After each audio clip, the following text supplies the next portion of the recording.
HR का mindset वो क्या होता है? किसी भी इंटरव्यू में जाने से सबसे पहले यही सवाल आता है कि वो क्या सवाल पूछेगा, उसका मैं जवाब सही से दे पाऊँगा या नहीं दे पाऊँगा, और साथ में मैंने अगर दिया भी है उसका जवाब तो वो कैसा होगा। चलिए तो शुरू करते हैं। आज हम इसी विषय में बात करेंगे कि एचआर के द्वारा पूछे जाने वाले टॉप 5 क्वेश्चंस जो कि लगभग हर इंटरव्यू में पूछे जाते हैं। हम उसकी तैयारी करेंगे और समझेंगे कि इन इंटरव्यू में क्वेश्चंस जो अगर आते हैं तो उसका जवाब हमें कैसे देना है।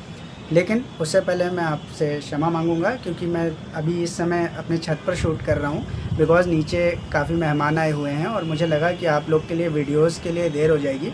थोड़ी सी अगर नॉइजिंग हो तो प्लीज़ इसके लिए क्षमा चाहेंगे। मैं आपको बताना चाहूँगा मैं जल्द ही एक माइक ले लूँगा। जैसे ही मेरे पास लगता है कि मैं बाइक अफोर्ड कर सकता हूँ, मैं अच्छा सा एक माइक लूँगा जिससे आपको आगे वॉइस में प्रॉब्लम नहीं होगी। सबसे पहला सवाल क्वेश्चन से भी पहले कि एचआर का माइंडसेट क्या होता है? क्या एचआर जानना चाहता है tell me about yourself? नहीं, एचआर आपसे tell me about yourself नहीं जानना चाहता है। वो जानना चाहता है कि आपका बैकग्राउंड कैसा है, आपने किस फील्ड में वर्क किया है या आपकी पढ़ाई किससे रिलेटेड है, आपका माइंडसेट खुद का क्या है। इसलिए जानना ज़रूरी है कि पहले एचआर का माइंडसेट क्या है। उसके लिए आपको पहले देखना होगा कि आप किस प्रोफाइल के लिए जा रहे हैं। उस प्रोफाइल का पूरा डिस्क्रिप्शन पढ़ना चाहिए आपको और उसके अकॉर्डिंगली तैयारी करनी चाहिए। तो सबसे पहले तो एचआर का माइंडसेट जानना इम्पॉर्टेंट है। वो आपकी पर्सनल लाइफ बिल्कुल नहीं जानना चाहता। वो जानना चाहता है कि आपका एकेडमिक कैसा रहा, आपका जो काम करने का ढंग होगा वो कैसा रहेगा, आपके बात करने का तरीका कैसा है। तो इसके लिए कॉन्फिडेंस रहिए। सबसे पहला टिप तो यही रहेगा कि कॉन्फिडेंस रहिए। कुछ भी बोलिए कॉन्फिडेंस के साथ बोलिए, जिससे आगे वाले व्यक्ति को लगना चाहिए कि जो भी ये कहता है व्यक्ति तो उस पर उसको फेथ है। सवाल number 2, tell me about yourself. सबसे कठिन क्वेश्चन कि मैं अपने बारे में ऐसा क्या बता दूं जो सीवी पे नहीं लिखा है। लेकिन आपको ऐसा कुछ भी नहीं बताना है, आपको वही बताना है जो सीवी पे लिखा है। हाँ, उसमें से कुछ पार्ट आप ज़रूर काटिए, जैसे कि आपके भाई बहन कितने हैं, आपके घर में कौन कौन रहता है, आपको क्या खेलना कूदना पसंद है। ये जब आपका रिक्रूटर पूछता है तब आपके उसके उत्तर दीजिए। सिंपल सा टॉपिक है, आप हिंदी इंग्लिश कैसे भी इसे रिप्लाई कर सकते हैं। आपको सिंपल बताना है, thank you for introducing my self, thank you for giving me this opportunity to introduce myself. My name is this और my age is this. I am completed my graduation या inter जो भी आपने जहाँ तक पढ़ाई करी है वो बता दीजिए, राइट। अगर आपने कहीं वर्क किया है तो आप उस वर्क के एक्सपीरियंस बता दीजिए। I am working of last this year to this year in this company and this position, okay. और अगर आपने कुछ काम वहाँ पर एक्चुअल में किया हुआ है तो आप बताइए। अगर आप फ्रेशर हो तो सिंपली आप कह सकते हैं कि मैं अभी फ्रेशर हूँ और मेरा लॉन्ग टर्म गोल क्या है, फास्ट टर्म गोल क्या है। ये क्वेश्चन अगर आप अभी यहाँ पर क्लियर कर देते हैं तो उस स्थिति में आपसे लास्ट में नहीं पूछा जाएगा, जिसका आपको एक लंबा चौड़ा उत्तर देना पड़ेगा। लेकिन अगर आप नहीं भी देते हैं तो सिंपल अपनी समरी बताइए कि आपका नाम क्या है, आपके पिताजी का नाम क्या है, आपने पढ़ाई कहाँ से करी है, आपकी डेट ऑफ बर्थ क्या है। ये जानना बहुत इंपॉर्टेंट है आपके रिक्रूटर के लिए। और third most important question, what is your weakness. अब वीकनेस कैसे बताई जाए?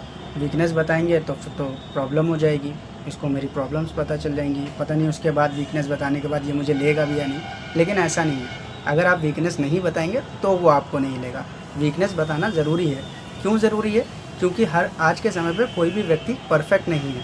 हर एक के किसी ना किसी में कोई वीकनेस होती है। आप देख रहे हैं मेरे अंदर भी बहुत सारी वीकनेस होगी। आप लोग कमेंट बॉक्स में बता सकते हैं कि मेरे अंदर क्या वीकनेस है, जो कि आप मुझे देख करके अगर समझ पा रहे हो तो।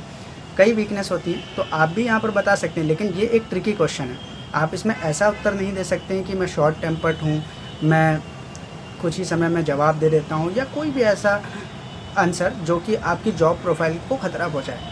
सबसे बेहतर होता है कि आप इसमें कहिए जो कि आपका रिक्रूटर बहुत खुश हो जाएगा आपकी इस वीकनेस को सुन करके।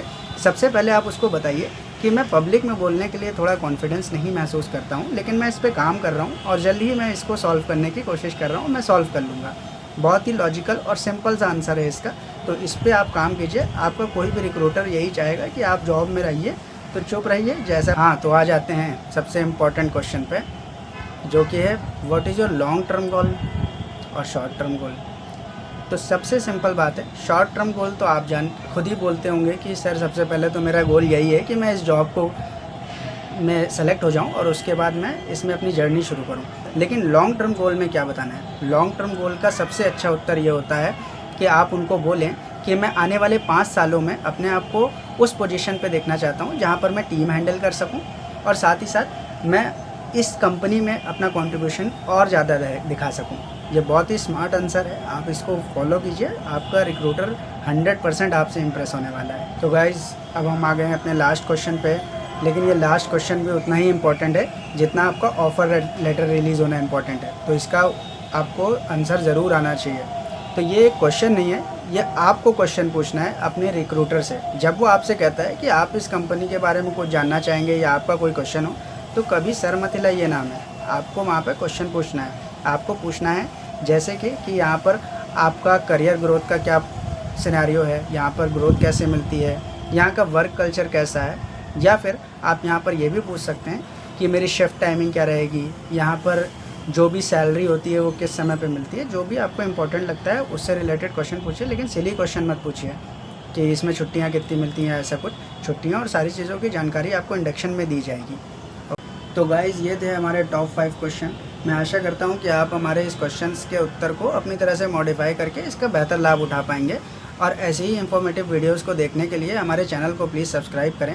इनसाइड बाय सनी, जैसे मैंने बताया, मैं कैसे तैसे बस शूट कर रहा हूँ जिससे मैं भी ग्रो कर सकूँ और आपको भी मैं कुछ सिखा सकूँ जो मैंने अपनी लाइफ में सीखा है। तो प्लीज़ आप इस चैनल को शेयर करें, जिनको इसकी ज़रूरत है उनके लिए आप लाइक करें, इससे मुझे इंगेजमेंट मिलेगी, हमारी यूट्यूब इस वीडियो को और दूर तक पहुंचाएगी। और मैं बिल्कुल कोशिश करूंगा कि आगे से आपको ये बैकग्राउंड की नॉइज़ ना आए। मैं